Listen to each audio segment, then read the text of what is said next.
2-0, 2-0, 2-0. Well, what's the word? What's the word? You already know what it is, man. Obviously, we're reacting to the good guys taking care of business on the road. First, the Denver Broncos, 13-6. You love to see it. You love to see it. Yes, man. We're going to have plenty to obviously react to, discuss, because there was a lot of good and there was some not so good in there as well, man. Some early season sloppiness also continuing to pop up, man. It was some drive killers as well, man. Kept some points off the board. Some explosive plays getting called back as well, man. But like I said, it's a part of the game. But at the end of the day, the assignment was to go out there and win.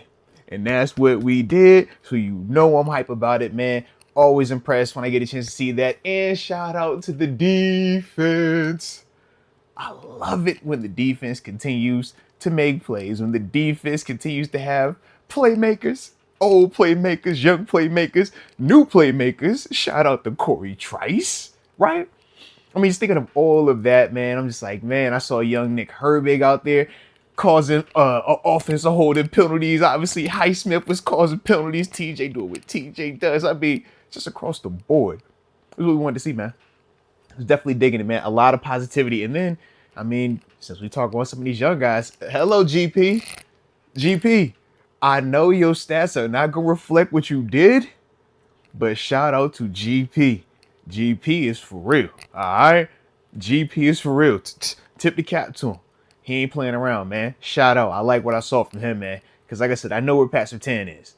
Shout out to GP, though, man. He was getting after Surtain today, man.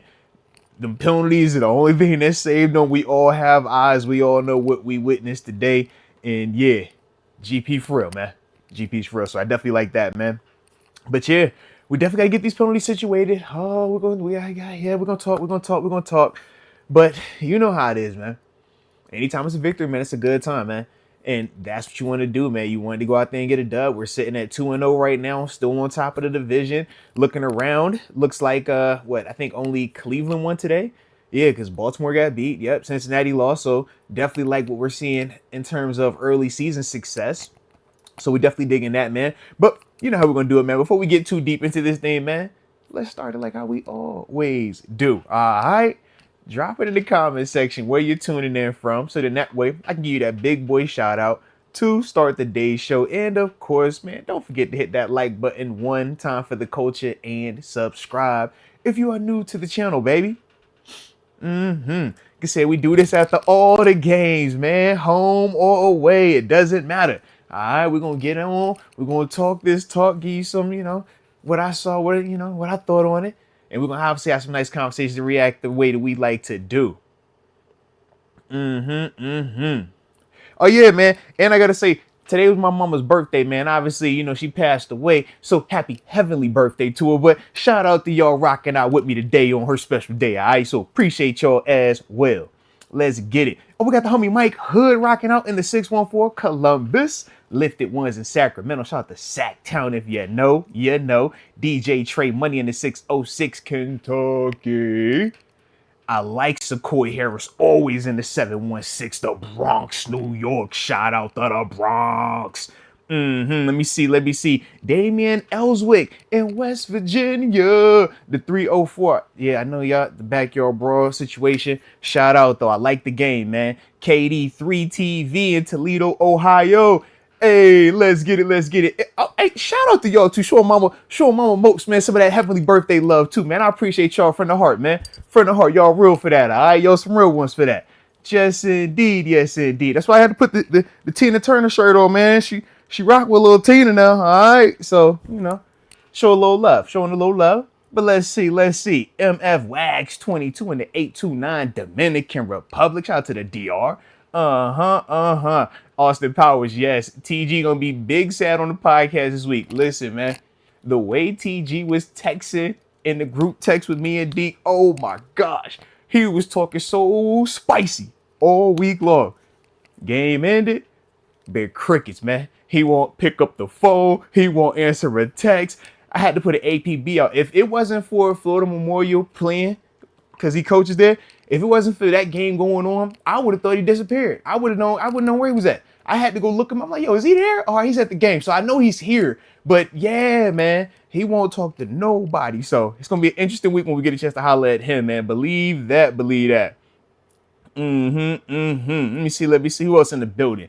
Okay, I see you, Scrooge Greedy in the 918 Tulsa, Oklahoma.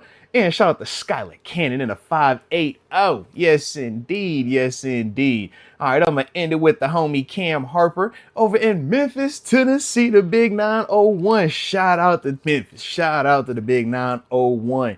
Yes, indeed. Yes, indeed.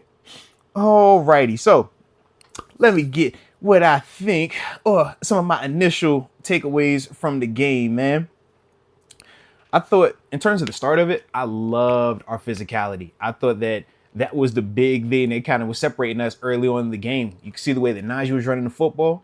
You can see the way that we were using our big body personnel group, as Darnell Washington was highlighted a little bit as well in terms of his blocking. And then obviously when we got down to the red zone, being able to use, the play from the big body guys to now putting that same personnel group, but expanding the formation. You get Darnell Washington one-on-one and beautiful back shoulder football, man.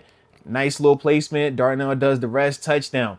That's the type of stuff that you want to see. That's the type of signature, identity that Arthur Smith has in terms of when he uses the running game with the tight ends and then is able to have that nice balance of run and pass off of it. I thought in the first half, we had that Broncos defense kind of spinning. They really didn't know how to stop us because of the way that we were playing. And then the thing that they couldn't account for offensively for us was George Pickens being able to have the success that he did against Pat Surtain.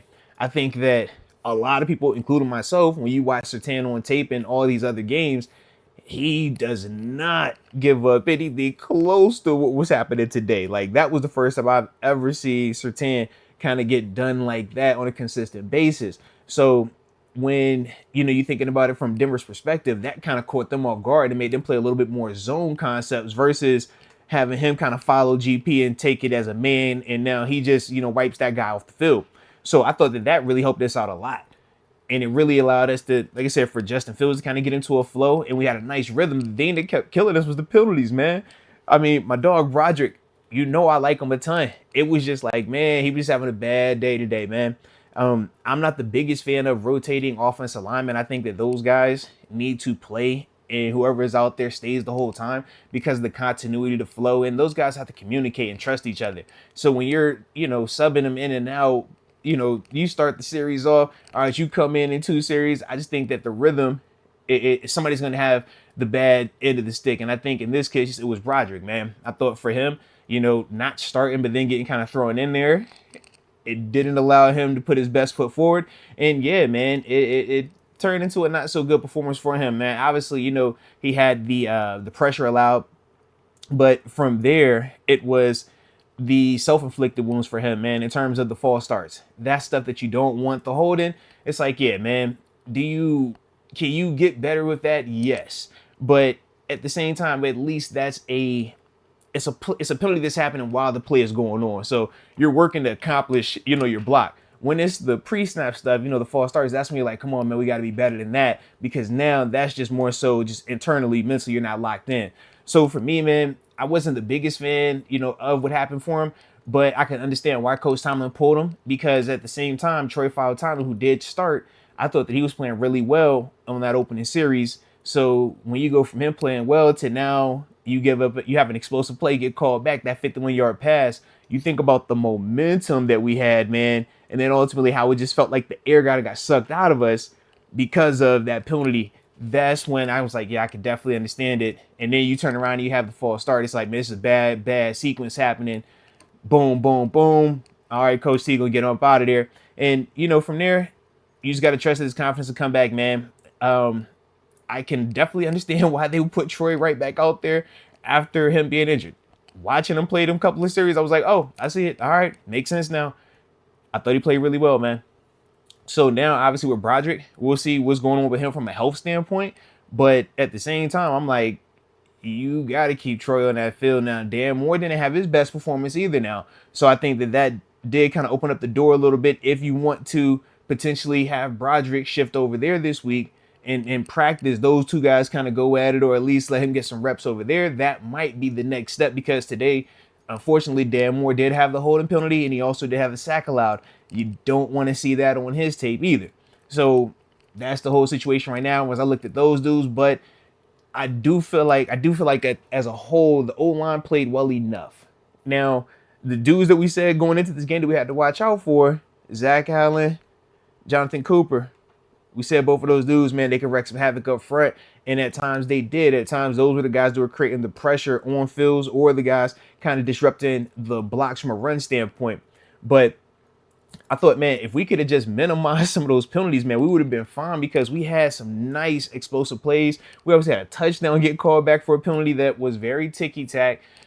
It was ticky-tack, man. The whole, was he running the route, or was he picking the guy? It's like, yo, are we flagging what actually happened? Or are we flagging the intent of what was happening? Like, because those are two different things. I get what was the intent of it, but at the same time, he didn't actually do it. Like, the dude ran into him. So that's one of those ones, man, where it's just like, yo, it sucks, but you still want to see better execution down there anyways. But it was still good to see us finally get a touchdown, man. So I did like that, man. First offensive touchdown of the season. So salute to Justin Fields for doing that, man. Definitely was impressed with what I saw from him at times, man. But at the same time, I feel like it could be better. And it wasn't necessarily a negative on him. I just felt like the flow of the game, especially in the third quarter, it got real wacky, man. The penalties that we were having, it would throw our rhythm off. It would get us in some bad yardage situations. And now, instead of us having the third and short to mediums like we had in the first half, now we're getting these 3rd and 8s, 3rd and 9s, and it was just like weird, man. The way that we're trying to attack it, man. So that was the thing that I felt like slowed Justin Fields' momentum a little bit in that second half. But the thing that I still did like was he, in the midst of all that chaos, right? The penalties, the wacky snap situation again, like, yo, can we just get one game with Fields out there where there's no snap issue? Because like it's like a reoccurring thing now, man. But even in the midst of that, it was like, yo, he still was kind of like the calming presence. And that's the thing that I was really impressed with, because, you know, we've seen him in Chicago. We know how it was in Chicago at times, man. It didn't always look like it was calm out there. It looked kind of chaotic. But I thought that today, especially in that second half, and when they was kind of getting rocky, he did a good job of kind of like I said, man, just settling everybody down. It didn't equate to points, but it did keep us from turning the ball over. It did kind of keep us doing what we were supposed to do, just in the sense of getting a first down. We need to get a first down, or keeping it from a bad play becoming a terrible play. And sometimes that's all you need. So I did like that, man. But defensively, I thought, man, we pitched one of them days today, man. Start to finish, we did what we were supposed to do. Were there spurts where Bo Nix, Sean Payton had a little success? Sure. But it took, let's see, a excellent Wildcat design double pass play. Shout out to Sean Payton for that one. That was stupid clean, man. My man have Bo Nix lined up all the way out there. We thinking, oh yeah, who's about to throw this or run this? And it's whoop, whoop, it gets back into his hands for the bomb. Absolutely fire play. I ain't even gonna hold you. Absolutely fire play. But it took that for them to get into the red zone. And then we obviously know what happened. Shout out to Corey Trice, right? Good to see the young kid out there making the play, man. We know his story, obviously, in terms of him getting back out there on that field. And now for him to go out there and make a big-time play in the end zone, man, keep points off the board. Salute him on that. But afterwards, it's like, man, the other drive where they had the success, you kind of see it was a tempo. It was a hurry-up type dude, you know? So those were the two times, or at the end of the game, obviously it was like four, 3.5 minutes left in the game. They're doing the little, you know, hurry up and score. You kind of get the stats there. You kind of got some ball movement there. But once they got into the red zone, we were able to clamp them down, man. And that's the thing that I did like, man. We just didn't really allow any explosives. And we did a really good job in terms of making them one-dimensional. They didn't really have a ton of running success. Let me see what they ended with, actually. Let me see. Pull up these officials. Yeah, they ended up with 64 yards on the ground, man. And Bo Nix had 25. I was about to say, I know Bo Nix had to have about half of that. So in terms of being able to make them one-dimensional in that vein, we love what we saw there. We definitely had the turnover. We should have had another turnover too.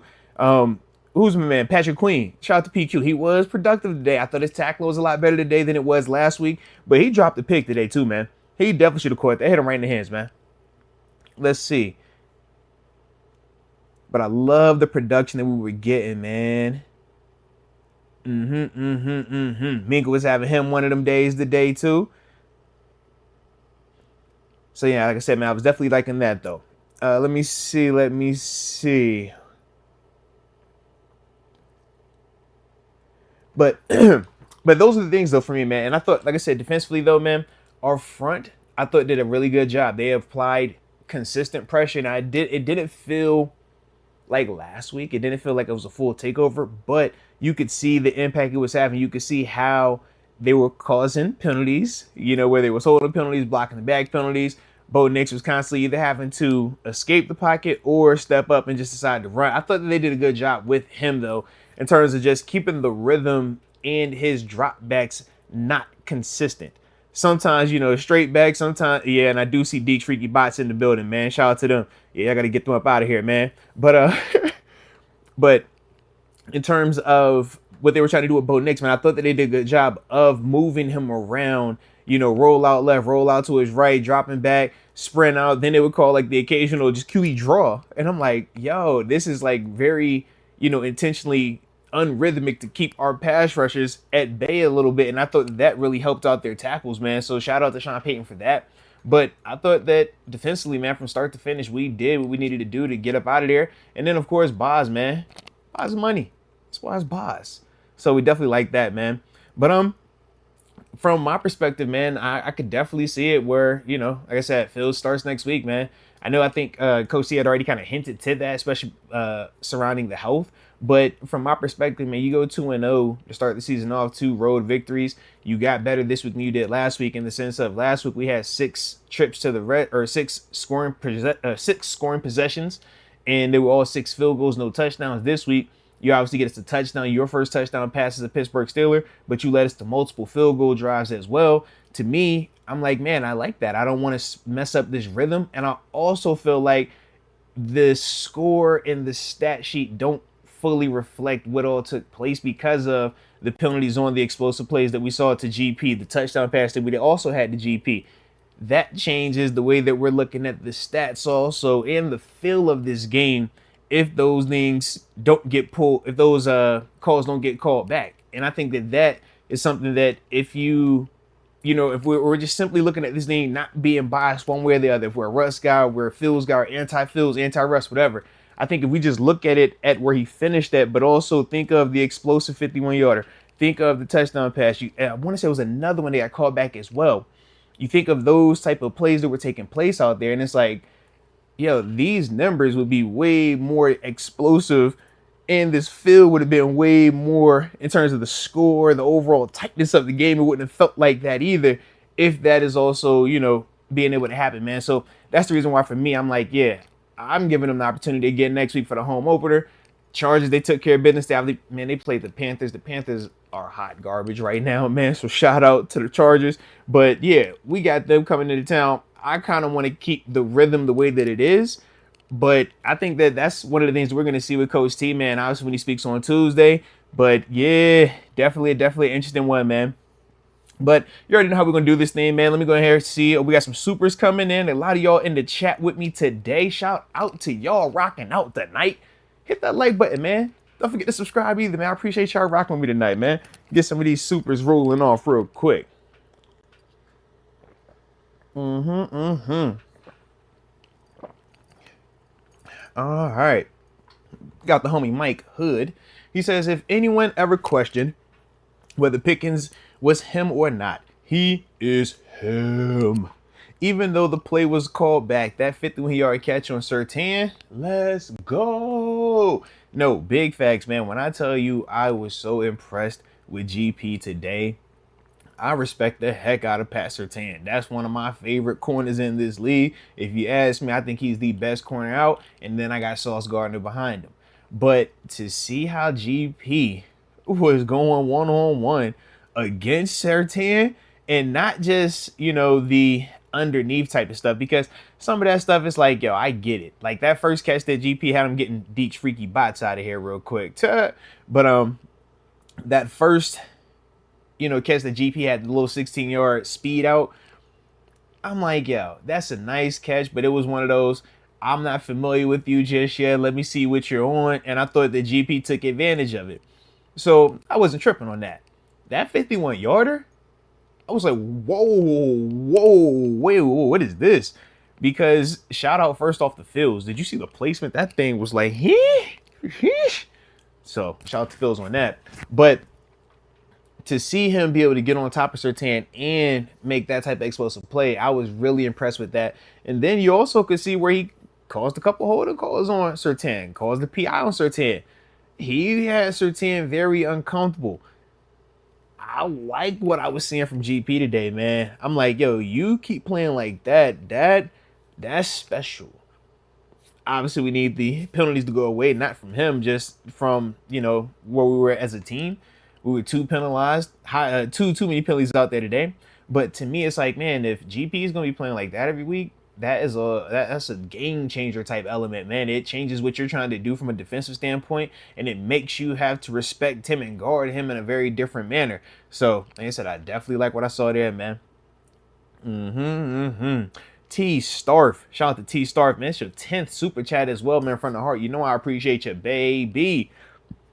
All right, and he says, Broderick Jones has no business at right tackle to begin with, and don't try to defend that, Moats. I mean, all right, that's fine. If he never had been out there, then he probably would never been on the field, though. Because last year, Dan Moore was starting at left tackle. This year, Dan Moore's been starting at left tackle. So would you have wanted to just be sitting on the bench this whole time? Nah. You put him out there. He plays. I think for Broderick, if it's the elbow, he needs to really take his time and recover and get as healthy as he can with it, because it's really compromising his play. But it can't be, from my perspective, skill, because I've already seen him put together, was it 10 games that he started last year? And I thought that his skill looked really, really good at right tackle, excuse me on that. Then you obviously look at him in the preseason. I thought that it was more effort related than skill. It was like, man, are you just intentionally not as enthused about this, or are you compromised in the sense of injured? He played week 1, thought that he did a valiant job in week 1. It just wasn't the prettiest in week 1, but he still did a good job. And that's what you wanted to see. Then you come out here this week and it's just like, bro, it's kind of like he regressed a little bit, man. So that's the only thing that, when I look at him from that perspective, it's easy to say what he should not or should have been, doing or put in that position to do. But at this level, it's like, if you want to play, you better drop your ego and you say, yeah, coach, I do whatever it takes to get on this field, and I'm going to do it to the best of my ability. But you can't seek comfort and make the excuse of, oh, man, I played bad. Man, I was out of position anyways. I shouldn't have been out there. It's like, nah, you knew what it was when you said you was going to go out there. If you couldn't do it, you should have said that then. So that's my only thing with Broderick, man. But Broderick's a good dude, man. He's going to bounce back. It's just one of those ones where, you had a little bad little day today, man. It happens. But like I said, this is the part where you want to see the makeup of him. You want to see his character. You want to see, can he be resilient? This is some adversity that he's facing in his career. A lot of people face adversity in his career. Justin Fields just came from adversity, right? Where the Chicago situation didn't work, he got traded. They moved on from him. So he had to come in here, and now he's facing adversity, and he's in the process of trying to overcome it, right? So when I look at Broderick's the same situation, just a little bit different, of the storyline, but it's his version of adversity right now. But for him, man, if it's a health thing, get healthy. If it's, you got to fine tune your skill, detail your work a little bit. All right, knock it out, man. But either way, man, this is what you want to see from the young dudes. All right. And T Sarv says, let's go, Trice. Yeah, Corey Trice picking in his zone was absolutely fire, man. Oh, my goodness. I feel like they were playing cover 3 the way that it was drawn, the way they were showing it briefly on the replay. But, yeah, man, good job by him, man. Sinking into coverage, obviously free man. When you're the free man, be an extra defender. Sink back, get your eyes on the QB, make a play on the football. An excellent job by him going up, attacking it, and catching it with his hands, man. I like what I saw right there. That was big time. I thought that he played good as a whole in this game, man, making multiple tackles as well. I like his physicality. That continues to show, but I also like that he's a playmaker. We're seeing that, man, whether it's for tackle, whether it's in the run department making tackles, or in the coverage aspect of it, like we saw today where he got the interception. Let me see what he finished with. He ended up with two tackles solo, and he obviously had a PBU, and he had the pick, man. So to me, man, when you're seeing that type of production, especially from a young guy, man, that's super impressive, man. But that secondary was very productive today. Deshaun Elliott, I thought, was balling out. Man, whether you're talking the PBUs, whether you're talking the way that he was fitting in the run game, his tackle game, my man, yo, he looked good out there.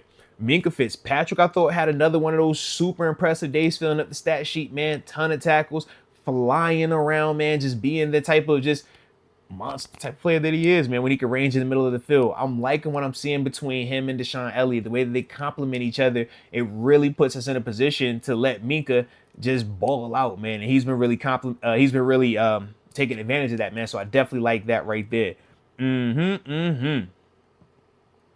All right, let me see. Richard RB. So he says, fans hating on Art because of the scoreboard, but I think he called a great game. GP doesn't have the stats to back it, but he looked like a star versus Sertan. Nah, I'm with you 100%. And trust me, man, the score, the penalties obviously affected the score. I think we scored 2 more times very easily if we don't have the penalties that called back the explosive play, the penalty that did take, a whole touchdown off the board. But Arthur Smith, man, I thought that he did a good job. We obviously know we're still early in the season. You're still trying to figure out who's the playmakers, who's not the playmakers. We know this is the first full week that he kind of got to work with Justin Fields as the starter, because we know last week it was Royce getting those reps. So I do feel like that the game plan reflected that, and I thought that it showed, how he can highlight Justin Fields' strengths along with still staying true to what we want to do as a team, which is be physical and run the football. I thought that all of those things were kind of on display, and I thought Arthur Smith did a really good job. I thought the difference was Vance Joseph in the second half, the DC for the Broncos. I thought that he made an adjustment, and his adjustment was, I'm going to walk up my guys and give you the illusion of everybody's blitzing, and I'm going to send pressure from inside and outside, and I'm going to be dropping guys, and I'm going to try to confuse your offensive line. And I thought that that was the difference in the second half. And I thought that their DBs held up a lot better versus our receivers in the second half than they did in the first half. I thought in the first half, we saw Vance Joseph had some success. GP was obviously cooking. But I thought in the second half, Riley Moss made a couple of plays. Sertan made a couple of plays. And I thought their pass rush / blitz package kind of got after us a little bit more. And that's where, we started to get real just out of rhythm. And we started to have a little bit more penalties and stuff like that. That's, kind of what I thought took place versus Arthur Smith, like not being good with calling the plays and stuff like that. I thought that, it was more so just the Broncos made some really good adjustments. But to me, I thought Arthur Smith did a really good job in terms of what he was trying to get called along with the personnel that we have as well. Hi, Javon Kinley. Shout out to Javon Kinley as well, man. Rocking out with your boy tonight, man. He says, they shot me in Denver. You don't want none. Come on, man. Oh, such a fire sign, man. You can't get no better than that one, man. Shout out to JPZ. And I seen he was at that Colorado game too, man. Shout out to college football, bro. It was a fire little Saturday, man. We had the backyard brawl take place earlier in the day. Actually, excuse me on that. My little man had a baseball game earlier in the day, all right? Shout out to G Money, man. Took care of business, man, with a little pitching and stuff. I was over there, proud dad, yeah. Then we had the backyard brawl take place on Saturday. Shout out to Pitt, okay? Hail to Pitt. They up for the next year or so, okay? Then after that, man, we had Colorado versus Colorado State prime time, and them boys went out there and took care of business. Always good to see him do that. Then let's see, we had Canelo Alvarez in the ring. Shout out to Canelo, man. Knockout, or not knockout, getting a knockdown, but ultimately winning the thing, unanimous, like that. We had some UFC. Shout out to Valentina Shevchenko getting her belt back. We also had a new champ in the terms of Merab Davies. Really, I butchered his last name, but it's all good, you know what I'm saying? But it was a little fire of a night, man. And then you wake up today, boom, Steelers go ahead and take care of business. Love to see it, man. Like I said, across the board. It's been a little vibe, little weekend, man. It's been a little vibe. You hit that like button, man, if y'all vibing up the way I'm vibing out, all right? And don't forget to subscribe either if you are new to the channel. All right, let's go, UW. He says Broderick Jones is public enemy number one. Nah, don't do Broderick like that. Don't do Broderick like that. All right, Broderick had a little bit of a, not so pleasant night tonight. It happens. If you play this game long enough, man, you're gonna have some days where you look great. You can have some days where, you're not having the best day. Yeah, today it was one of them days where he doesn't have the best day. It happens. So what? Nobody's gonna feel sorry for you. Nobody's gonna, cut you some slack. Get back in the lab, get better. If it's health related, get healthy. If it's skill related, cut that tape on, detail your work, man. He's talented. He knows how to play, whether it's right tackle or left tackle, man. And today just wasn't the best for him, but like I said, it happens. That's kind of how I look at him. I want to see how he responds to this adversity, though. How does he respond to the not so pleasant performance, man? You know, is he going to put his head down and go cry, or is he going to get back in the lab and work? And I think he's going to work, man. So I'm kind of excited to see how he bounces back from it, man. But like I said, definitely wasn't his best performance today. AJ Martinez. Always got love when AJ in the building. Shout out to AJ one time for the culture. If you know, you know. He says, unless you are Hank Williams Jr., he OD'd in Denver. Yeah, shout out to Hank Williams Jr. We don't want no problems like that, man. And y'all stay safe, whatever y'all doing out there, all right? Stay safe. Shout out to Denver, though, man. Justin Baum.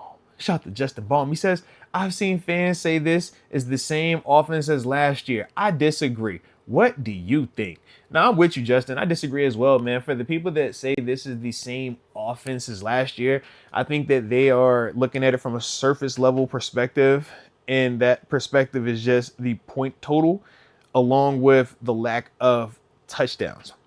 But I think if you're actually watching this game, you will see that this offense is very much different than last year's offense. Our ability to move the ball, I think, shows up a lot more consistently this year than it did last year. I think our ability to draw up explosive plays, I think we've consistently put on tape between last week and this week that we can throw the football down the grass and have a lot of success. Last week we had it in the sense of GP actually making the catches. This week we had it in the sense of GP drawing pass interference penalties on Pat Surtain. That 41-yard penalty he drew on him. He obviously know that he had the big explosive catch that got called back. So I think when you're looking at the tape, if you're a defensive coordinator right now, you're not looking at this offense saying, oh, I don't have to worry about GP. You're looking at him and saying, man, it doesn't matter which guy we're putting on him from a single cover perspective. He's showing that he's good enough to consistently beat single coverage. So now we're going to have to start having a safety over top as well. AJ Terrell, they tried to have him man him up last week. He torched him. This week, they tried to have Pat Surtain at times man him up. He was getting after Surtain to the point that they started to call zone concepts. That, once again, is, like I said, how they started to make some adjustments. Then they said, okay, we're just going to blitz him and make Justin Fields and make this offensive line have to protect, get rid of the ball faster. And that was really where, I thought for the Broncos, it benefited them. But to me, as long as we can get out of our own way from a penalty perspective, I think that this offense is only going to continue to get better. I think that once we can get more settled into at the quarterback spot, where, like, in the sense of, okay, we finally had a week of Justin Fields. Now let's get another week of Justin Fields. Now you got a chance to really build some more rhythm. You got a chance to really just continue to prepare and grow the game plan around him. Like I said, week 1 versus Atlanta, that game plan was for us. This was the first week where the game plan was for Justin Fields. So I want to see, how do you expand upon that when you look at what he did well and look at what he didn't do well. And now we say, okay, how do I expand this going into this Chargers game? That's kind of where I'm at, because we know with Russ, they're still saying that we got to get the calf things situated. So while we're waiting on that, it's like, man, let's keep building information on Justin Fields. Let's keep seeing what this kid can do, because he's showing some high-end qualities.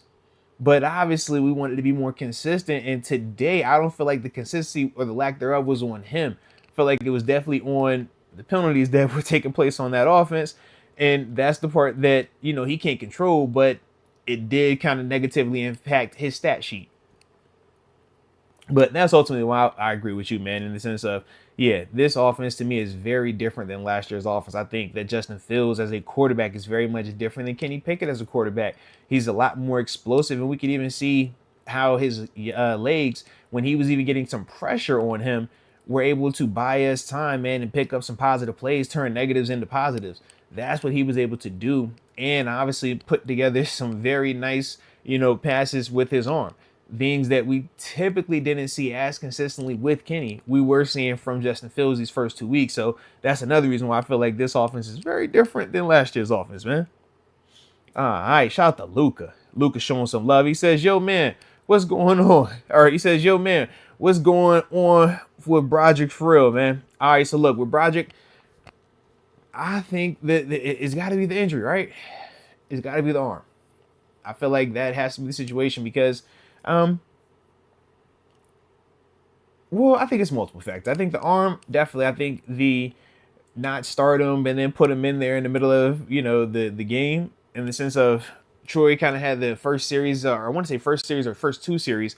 Then they went to Broderick. I'm just like, I just think the flow, the timing of it, I don't know. I didn't like it as much. I understand rotating on defense. Obviously, I've rotated and I full-time started, so I can tell you the pros and cons of both. But I've never really seen that on the offensive line, especially at the NFL level. Nah, those dudes, man, they need to be out there together. They got to have that trust, that rhythm. But that's something that they're trying to get worked out because both of those guys are high-end pedigree pieces in the sense of first-round draft picks. So we're trying to figure out how do we get both of them out there as soon as possible. But because of how Dan Moore had been playing up until today, it was like, man, you really didn't have the opening for that. But Dan Moore, like I said, did had some negativity today also. So it's like, all right, maybe this opens up a door where you can move Broderick to the left side and now try to see if he's competing against Dan Moore, what that looks like. But at the same time, we need to know what his health is like, because if it is the arm that is compromising his play, it might just be a better situation just to sit him down and let him get back healthy. And that's kind of where I'm at with it with Broderick, man, because I know he's a way better player than what he's been showing throughout this preseason and obviously through today's performance as well.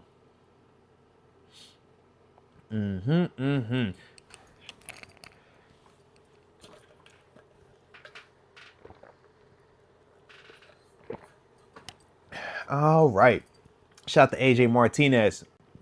Says happy birthday to Mama Moats up there in heaven. Thanks for 55. He a good man. Nah, salute, man. And absolutely shout out to my mama. Like I said, man, today was her birthday, man. Happy little heavenly birthday. First one, too, man. It's kind of weird. I ain't gonna lie to you, man. It's super weird not having it here, but you know how it is, man. It's got to keep making her proud. Keep keeping the legacy going on, man. So that's how we're going to rock out with it, baby. But AJ also says, awful game. Ugly. We looked stout but faded. 22 needs to run over defenders. Now, I feel what you're saying on that, man. And I do feel like at times in the first half, Najee was on one. But I felt like the adjustment was, instead of Denver sitting back like they did in the first half, trying to play coverage and allow their front to just rush, I thought in the second half they decided to blitz a lot more. They decided to walk those linebackers up a lot more, and that forced us a little bit to get a little confused, man. I thought that it caused some of the holding stuff, and it made it just slow down our rhythm offensively, man. I thought it was a good job by them adjusting. But to me, man, Najee, I thought played well. I'm still like what I'm saying from Najee, man. He just got a little bit of a little like angry, a little angerness about him, man. When you watch him, he's like, ooh, all right. He's still pissed. He's talking to everybody. He's just barking. I'm like, all right. Keep that going the whole time, man, because that's what you need to do. That's when you play your best. So I love what I'm seeing from him, man. And yes, Mike Hood, he wants to get paid. Hey, I don't care what motivates that man. Some dudes are motivated by, I want to get a championship. Some dudes motivated by Pro Bowls, all pros. Some dudes motivated by his contract year.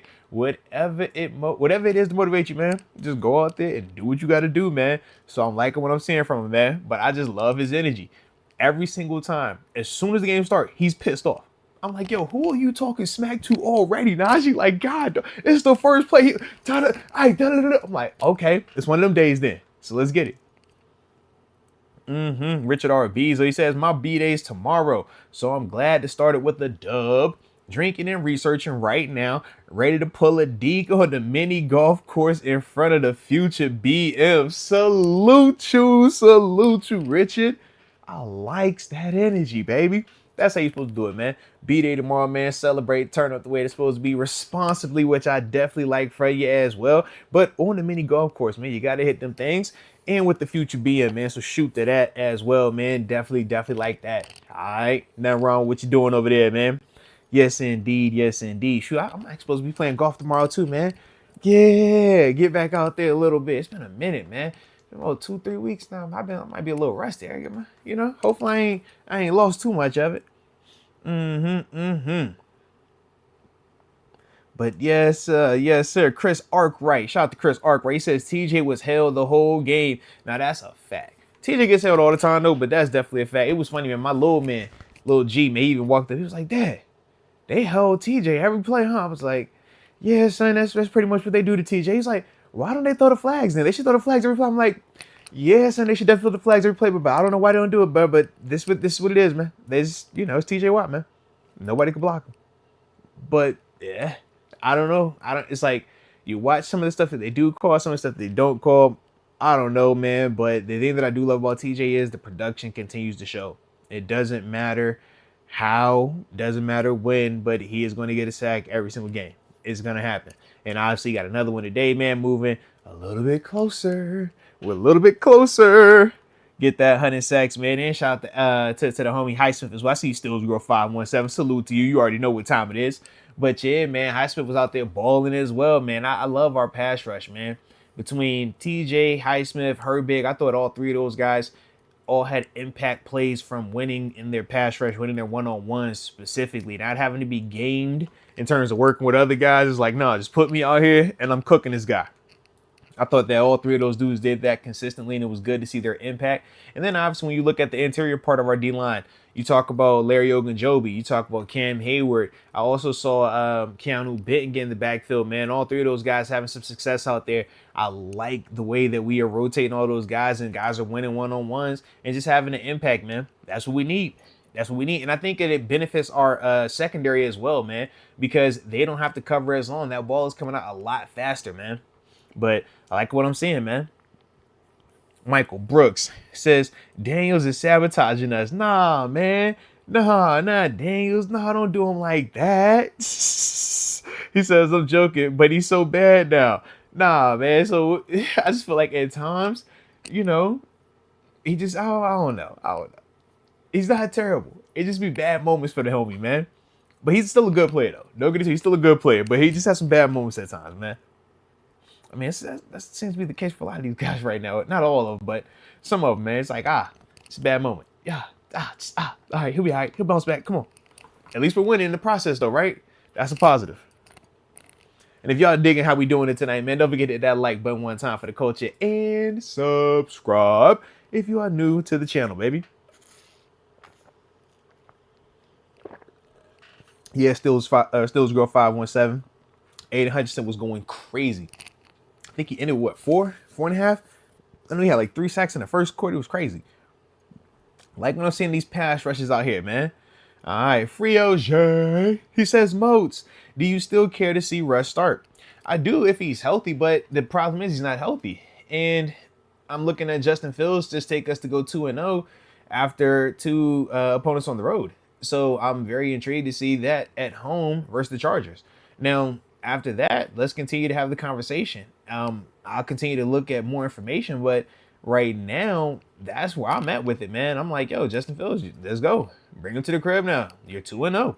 You're 2-0. You threw 4 touchdown passes this week. You still led us to multiple scoring drives this week. You still had the offense flowing. You did not turn the ball over. In fact, you gave us more explosive plays this week. Unfortunately, they got called back because of holding penalties. A lot of self-inflicted wounds. You even had an additional touchdown pass to GP. But like I said, man, it was just more of the self-inflicted stuff. I want to see it with another full week of him preparing because the talent is there, but that's kind of where we're at with it until Russ is back healthy. I don't think it benefits us right now to make this offense go through the choppiness of prepare for Russ, and then if he's unavailable because the calf flares up again, now we got to have this, hard redirect back to Justin Fields. Or we're doing half prepare Russ, half prepare for Justin Fields. I don't feel like we're at a stage where we can afford to just do that. I don't think that, the way that we're developing offensively, some of the young talent, I don't think that that's going to benefit them or is fair to them. So that's why I'm like, yo, just keep it as Justin Fields this week again. And that allows Russ more time to get healthy. Now, if it continues to just kind of look where we're at right now, then sure. Once Russ is fully healthy, all right, bring him back out there. Let's see what he can do. But I haven't seen anything where I'm like, yeah, you got to take Justin Fields off this field. He can't help us. We can't win with him. He's just shown you that he can win. And he's won 2 weeks back to back on the road in the NFL, which is very hard to do, along with leading multiple scoring drives as well and putting out their explosive plays. So those are all the things that you're kind of looking for at that position. I don't see why I should want him to not continue to get opportunities. And like I said, that's kind of how I look at it, man. But shout out to you, though. Free OJ. All right, Richard Arbizo says Canelo took care of business last night, too. No, that's a fact. I like watching Canelo, man. Look, I'm more of a UFC guy than a whole boxing guy. So I'm hopping on the UFC pay-per-view. But I was like, hold on. Canelo's fighting tonight, bro. Danny Swift Garcia as well, man. Shout out to Danny, man. He got beat up on, man. But look good out there, man. Valiant effort, man. Valiant effort. But yeah, man, I got a chance to watch Canelo, man. Canelo. I'm like, bruh. He hurt. When he dropped my homie, man, I was like, God, dog, man, my whole face hurt. So yeah, man, Canelo definitely looked good though, man. Shout out to Canelo. And what do you say? What they gonna say now? I fight old, I fight young guy. It don't matter. What they gonna say now? I'm like, yeah, it's like that, man. It's like that. And Chiller 21, man, don't say O'Malley threw the fight. Don't you say that, man. O'Malley was just stuck, man. Mariah was wrestling him to death, man. Took him to them deep waters, drowned him out. You know what to do. So, yo, it sucks. Sometimes the wrestlers win. Sometimes the strikers win. And on that night last night, man, it was the wrestler's night, man. But come on, man, because Grasso had the same situation. She got wrestled to sleep, too. It was Valentina Nurmagomedov. That's who showed up last night. She said, my name is Valentina Khabib Nurmagomedov. She wrestled her for 5. And then Dago Marab said, okay, I'm going to do the same thing. It was Marab Nurmagomedov last night. That's what we saw. All right, he just wrestled him to sleep. It's like, I get it, man. Sometimes you got to do. So it was just funny to me, man. But, sometimes the strikers win. We'll see. I'm looking forward to that John Jones Stipe, though. All right, more because it's Bones Jones. I can't wait to watch my homie fight. It's like to say it, like to see it. And yes, Tyler from the 334, you could definitely make a case that O'Malley was spoon-fed some of those matchups on his way to the top. But anywho, let me get back to the situation over here. Michael Brooks showing some love. He says GP and Fields playing together as kids shows.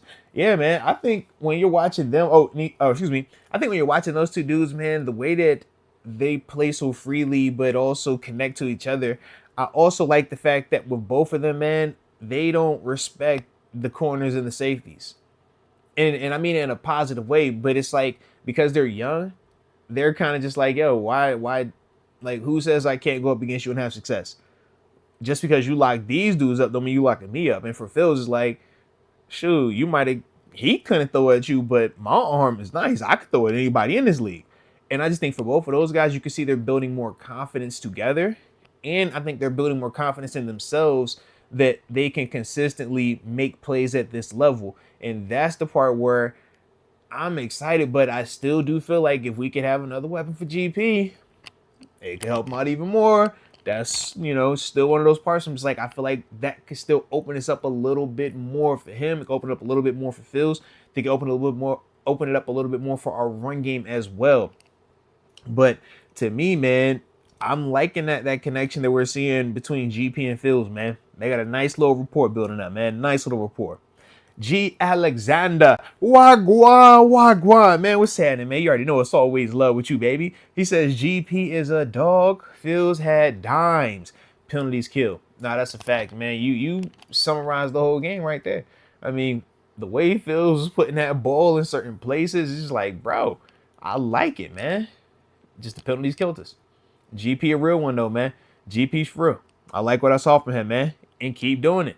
All right, keep doing it because the Chargers, yeah, we can get after them, too.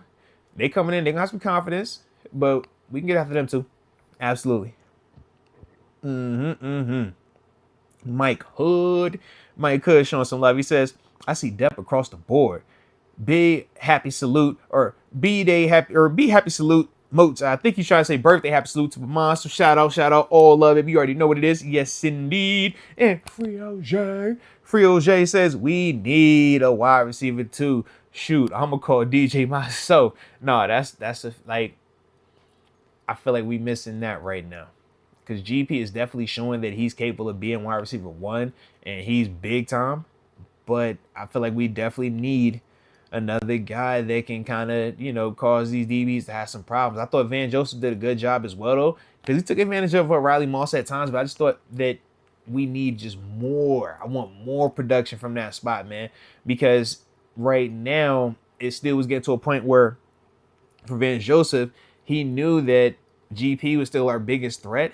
And if we can, do a little bit, if they could do a little bit better job on first downs, it was putting us in a little bit second and long versus first half. We were having, we picking up 4 or 5 yards on first down. That kind of, changed the flow of it as well. So to me, I think that if we have that other receiver out there, it won't allow, defenses to kind of load that box a little bit or try to play us as aggressively, because we'll be able to say, okay, if you can't handle GP, you want to double him or send, a safety over there to help him. Well, now I can kill you with these dudes over here. That's the part where I think we still can be a little bit better, man.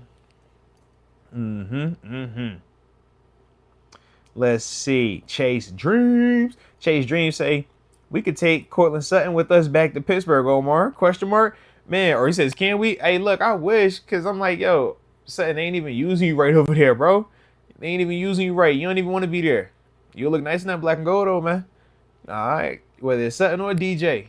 Yeah, I tell you, Johnson, come on, man. I saw you in Carolina. They ain't using you right in Carolina. Bryce Young, it don't look good right now, man. So you might as well come on back. Come on, man. What's up? Yeah, we need something, though, man. Hey, yo, what is up with these freaky bots tonight, bro? Get away. Jeez Louise. Hold on, let me report these people real quick. Yeah, get up out of here. See, this is what happens when the Steelers take care of business, man. Everybody want to be a part of the party, man. They can't help it. I want to be a part of it. I want to see the stream. Jeez. David Waltz is showing love. He says, keep it up, AM. Love from Boston. I see it's your 20th super chat as well, man. Now, I appreciate you from the heart, man. And, of course, we're going to keep it up, man. Steelers taking care of business. How we not going to get up here and have a little bit of fun while the squad going to 2-0? Man, it feels good to be 2-0. That's all I'm saying, man. Some teams I hit is 1-1, and some teams I hit is 0-2. Trash. Not us, though, man. We looking good right now, so we definitely want to keep it going, man. But we got to enjoy the good times. 2-0. 2-0. Let's go. All right. Let's see. This is Gan Hassan 07. He says, Corey Trice, real name, no gimmicks. Now, shout out, man. Now, you already know, man. Absolutely. Corey Trice did his day today, man. I like what I saw from him. Like I said, not just in coverage, but also in run support. Corey Trice is playing well, man. Definitely being a nice addition to the squad. Shout out to him being healthy as well, man, because we know that was the big thing that kept him, out of it last year, man, turning the ACL. But he's bounced back in a major way, man. So definitely let's keep it going for young Corey Trice. All right. Luka Darnell Washington. Let's go feed the big fella. No, I'm with you, man. It looked good to finally see Darnell getting some targets, or not targets, but getting a target in the end zone, man. That's what we said when we drafted him. We're like, yo, this guy can catch. This guy has, ability to get outside the core of the line of scrimmage and line up out wide and run a route. Throwing the ball in the red zone, man. It was good to see that. I like that about Arthur Smith, utilizing his big body athletes and saying that my big athlete is better than your big athlete. And it held true. And I think that, as we continue to get more comfortable with Justin Fields, as he continues to kind of build a little bit more of a rhythm and rapport with the team, I think that we will see him utilize a little bit more of those tight ends along with the explosive pass and attack. And I think that that's what Arthur Smith was able to draw up this week in comparison to last week, where, like I said, it was still a little bit more designed for us. And it's just kind of like, man, we're trying to do the best we can to get out of this stadium because we weren't expecting you to be starting today. I think until Russ is back healthy, that's how you continue to build this thing out with Justin Fields, man. But shout out to Darnell Washington. Yes, indeed. All right, Mike Hood. Mike Hood said, I feel like them starting Fautanu messed with Jones' head. You warned us that it would get weird. Salute AJ the GOAT, Tito, Quan, X, and Frank. Nah, shout out to Mike Hood. Don't do me like that, man. But yeah, that was literally one of the things I put in my notes. When I saw Broderick and they didn't start him, they put him out there. He had the holding penalty, then he had the false start, and then they took him out. I was like, yo, his confidence is shot, bro. Coach T went over there and kind of talked to him, but you could just see his confidence, man. And now you're in that weirdo space because Troy played well. You're not taking Troy off the field now. Now you got to decide, do I leave Broderick over there at the right to back up Troy? Or do I put Broderick over here to the left, potentially have him compete with Dan Moore? Like, what are we going to do with this now? And for Broderick, that's why I said, like, if it's a health thing, go get healthy. If it's a skill thing, now you kind of got to dig deep and figure out, what am I doing that's making me be put in these positions? Now, the pre-snap penalties, the false start, nah, man, you got to be better with that. But in the sense of the technical penalties, that's stuff where you're looking at it and saying, well, these weren't popping up on my tape last year. Why are they all of a sudden popping up on my tape this year? And until, you have those hard conversations, you're going to kind of get put in this scenario of, oh, you kind of look good some weeks, you kind of don't look good some weeks. But I think for Broderick, man, he is a talented player. And he's been really good at times already in this league. So to me, I'm just like, yeah, just got to get that confidence back. And that won't happen until he gets another opportunity to play. But the confidence get built, man, by having positive reps in practice, having wins, right? You face some of the best pass rushers in the world every day in practice.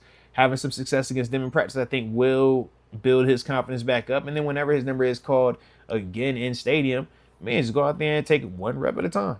Win your rep, one rep at a time, and then just keep repeating that over and over, and he'll be fine, man. But like I said, that's kind of how I looked at the situation right now for Broderick. For Troy, man, shout out to Troy. Shout out, man. Your first NFL start, dude, look good. I liked it. I like it a lot, man. So for him, keep it going, bro. Keep it going, man. I can't wait to cut the tape on him. I'm gonna do a film review of him, definitely. But yeah, man, definitely like what I saw from Troy. All right.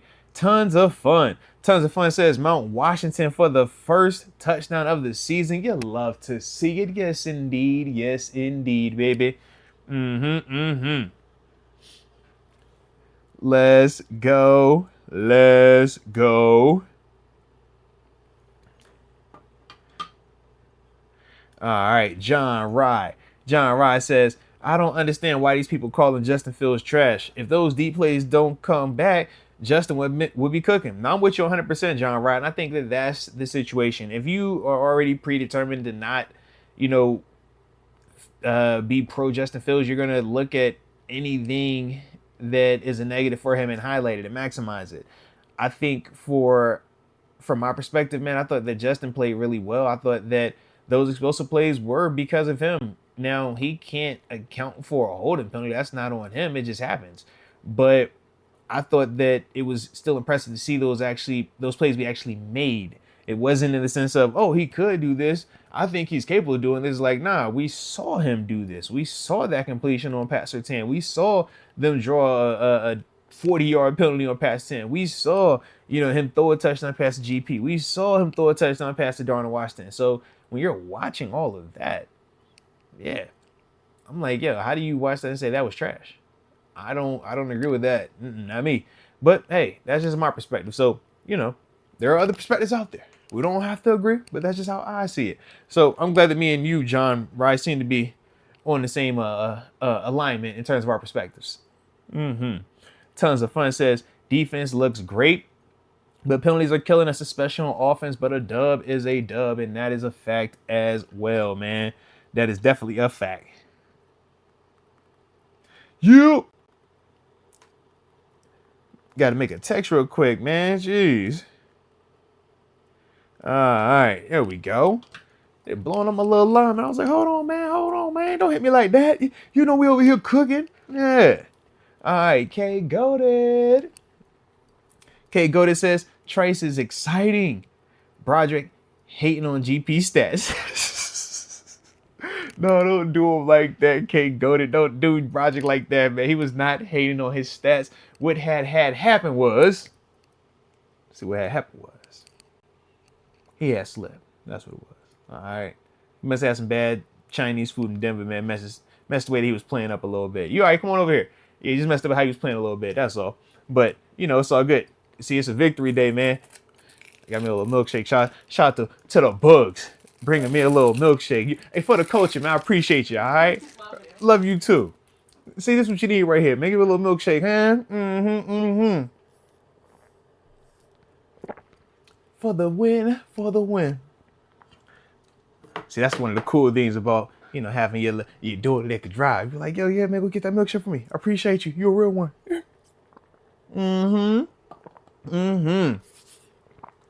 All right.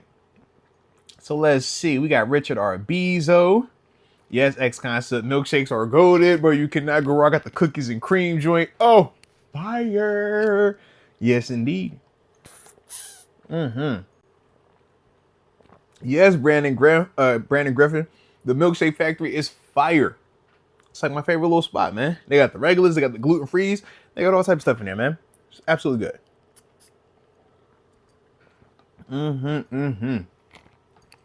All right, Richard Arbizo says, put us onto music you feeling right now. Looking forward to. Dang, man. He said put me on the spot like that with some music. Man, I'm trying to think. I've been on my Kid Cudi vibe right now lately, man. Kid Cudi and a lot of like classical stuff, man, like Mozart, that type of stuff. You ain't even digging that right now, man. So just let me vibe out, all right? Let me just vibe out. But yeah, that's kind of where I'm at right now, man. But I listen to like pretty much any and everything, man. I don't really discriminate. Shoot, I was even listening to, was it Darius Rucker? Wagon Wheel? I was playing with the college game this weekend, man. But nah, I've been on my Kid Cudi vibes heavy, man. Pursuit of Happiness for certain. You already know what time it is, Marco. I literally was just playing that before I put on the Tina Turner. You know what I'm saying? They said I had to put the Tina on because mom's, that was what she liked to rock out to. But yeah, man. Aaron Grant, man, we're going to keep waiting on that J. Cole. I felt like the momentum for it being about to drop was right about to happen. And then the whole diss track, take the diss track back. I felt like for him, it kind of like made him back off of it a little bit. And now here we are kind of stuck, right? Kind of waiting on it. But yeah, I'm definitely, I'm looking forward to that. I know it's going to be a Clips album that's about to drop too. Push T, No Mouse. You know I can't wait to have them boys have their album back out, man. Because that's like, as a kid, 757, they legends around there. So definitely looking forward to that. And I even was bumping the old LL, man. I seen LL Cool J. He dropped his new album, man. So it was cool to hear that. It made me actually go back and listen to some old school LL. Yeah, old school LL was fire. Yeah. I'm bad. Yeah, man. The way he be talking back there. Shout out to LL, bro. Shout out to LL. All right, but let me get back to the business real quick. Michael Brooks, he says they want a couple Cam Turneys together. Hold on, let me see who you talking about, Michael. Hold on. Let me see. Oh, you're right. You're talking about Cam Newton's 707 attorneys. Yeah. You're right, because they both were down there, part of that program, man, which is actually pretty dope. Shout out to Cam Newton for that, man. But yeah, I did hear about them having success down there. I did not know they played together though specifically, but that's actually pretty dope by them two dudes, man. Oh, and Brandon Griffin, you said that the new LL was produced by Q-Tip. I can see the flair on that, man. I think I did hear that too, in terms of it being produced by Q-Tip. But I like the album. The album was fire. All right, last one we have is from Xavier TG. He says, everyone who's begging on Rush's return, be careful what you wish for. Roman is our to mark my words.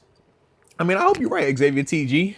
I think it's easy to, speculate one way or the other, because that's what speculation is. we don't have any hard proof. So it's more so just what you feel. And if you feel a certain way about it, you're going to stand by that. To me, I think Russ still brings a ton of positivity to this team, a ton of positivity to this offense. But I feel like he has to be healthy in order for that to come to fruition. And if he's not healthy, I don't want an 80% version of Russ. I want a 100% version of Russ, because I feel like I have a 100% version of Justin Fields, and it's going to take a 100% version of Russ to beat out a 100% version of Justin Fields. You can't be 80% healthy and think you're going to perform better than Fields. Fields is continuing to play better. The knock on Fields has been inconsistency with footwork, turnovers, and just bad discipline in terms of decision making with the football, where to throw it to in times. But through the 2 regular season games that he's played here, that has not been the case. He's been very disciplined with his eyes. He's been very disciplined in terms of where he's going with the football and not putting it in harm's way, along with putting together explosive plays and showing an ability to just command the offense and lead. So when you see that, that's the part where it's like, yeah, I'm not in a hurry for him to get off this dig either. I want both of those guys, to get their opportunities. But right now, the cards are Justin Fields gets a chance. So for Fields, man, let's go. But I can definitely see a scenario where if Russ got an opportunity, I think he could still have success in this offense as well. But until he is completely healthy, I'm going to say keep Justin Fields, keep playing him, man, because he's playing well so far. 2 weeks in a row, baby. So let's get it. Let's get it. And Roman Wilson, I hope that, we get a chance to see him this upcoming week, man. And, he plays well, because that is something that we are kind of in need of, man. We do need a little bit of juice, from my perspective, a little bit more juice at that wide receiver spot. So hopefully we can get that. But shout out to GP though, man. That man GP, he for real. I don't care what nobody say. That man's for real, for real. So I definitely like that.